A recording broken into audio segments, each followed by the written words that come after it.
An adamant and gruff advocate for more and better fighter Ma'am, is aircraft, he okay? Chenault had stepped on one too many toes at Army headquarters.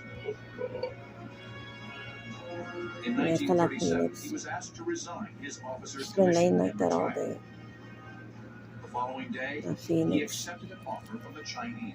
Just like that. 1937, he was asked to go to China to do an evaluation of the Chinese Air Force. The Japanese had been carrying on their terror bombing campaign, and the little Chinese Air Force was being beaten and was eventually beaten badly. Okay, so those. In 1937, 2 years before the outbreak of World War II, the Japanese expanded their grip on Shows I Manchuria. come home. Put this one. The Chinese suffered terribly. Its seaports were attacked, and natural resources were seized to feed the imperial war machine. Towns were bombed relentlessly as the Japanese adopted a terror policy called the 3 Alls: kill all, loot all, burn all.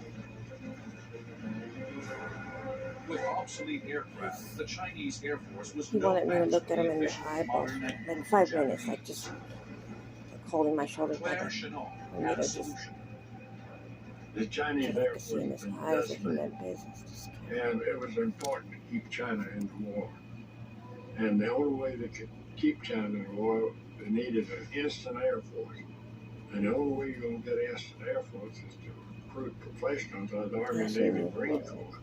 So Chenault came back to the I States think he was hanging out to with make them. his case. In early 1941, the United States was not yet at war with Japan. And then he probably said, "You want to ride?" If American airmen were to fight the Japanese, they would have to do it as members of the Chinese Air Force. Working with secret U.S. government approval, Chenault put out the word that the Chinese were looking to hire qualified pilots and mechanics. They were allowed to resign from the U.S. Armed Forces, turn around and sign a lucrative contract with the Chinese government. I noticed everybody was The acting pay was different though. real, very good. But after those 24 hours when I mentioned it, then everybody was trying to act nice $600 a again. month. I don't know That's how for a they wingman. managed to act nice Then again, you but had they $650 for not acting that way no more. $750 Or unless your mom read the Holy for Scriptures, I don't know. So that I was went to very church with attractive. them, I don't know. But they weren't acting that way. At nearly 3 times the usual salary of a military aviator, word They didn't of the catch generous themselves. offer spread quickly.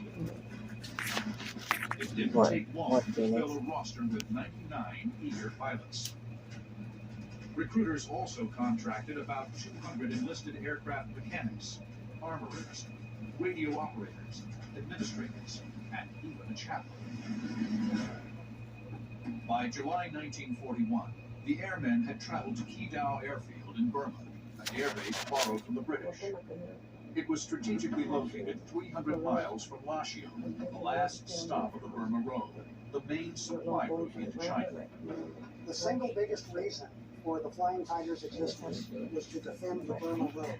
That road, which ran, as the name implies, from Burma into southern China, was the major supply route for sustaining Chinese military operations against the Japanese in that part of the world. At Kidao Airfield, they took possession of their new aircraft, the P-40, and an official name, the American Volunteer Group, or